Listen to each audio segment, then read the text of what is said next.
చదువుకున్నాం పక్కన ఇప్పుడు 6-7 ఎకరాలు వేసినాం 14 ప్యాకెట్లు వేసినాం. నేను మెల్ల తాడుకుదా పెట్టి ఇగో ఈ తాడుకుదా పెట్టి నేను తెచ్చి 45,000 ఇచ్చి నా కొడుకు ఇచ్చి పంపించిన నేను. మరి ఇట్లా ఇప్పుడు 3 రోజులు అయితే 20 రోజుల పైన అయింది. అగో తేజ బాబురావుని పిలిచిన, అగో భద్రు ఉన్నాడు, అగో రాజు ఉన్నాడు, అగో అశోక్ వాళ్ళు ఉన్నారు. అగో వాళ్ళ మొక్కజొన్న ఎత్తాని పోయినాం మేము, సైజుల మొక్కజొన్న ఎత్తాని పోయినాం మేము. అందరి మంచిగా ఉన్నాయి. చూడండి మీరు చూడండి, పారలు ఇది తెచ్చిడిగా చూడండి. మరి ఏంది నీరు తోట ఎత్తాను, నీరు పోతే పోయింది. ఇయ్యాలి మొక్కజొన్న వేసుకున్నాం.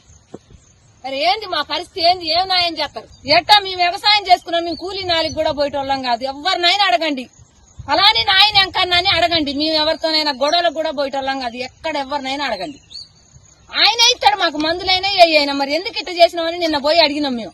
నిన్న మా ఆయనను నా కొడుకుని తోలే నేను. మరి ఇట్లా జరిగింది. ఇప్పుడు ఏంది మా పరిస్థితి ఏంది? మేము 1,20,000 కౌలు కట్టినాం మేము దీనికి. దుంతానికి ఎకరానికి 18,000 నాగేంద్రబాబు ట్రాక్టర్ తెచ్చి దున్నించుకున్నాం. అదే బండి అడిగినా తేడా ఉండదు. మీరు ఇత్తనాలు ఇస్తారో మీరు న్యాయం చేస్తారో చేస్తే మీ కళ్ళ ముందటనే దున్ని మళ్ళీ మేము పైరు వేసుకుంటాం.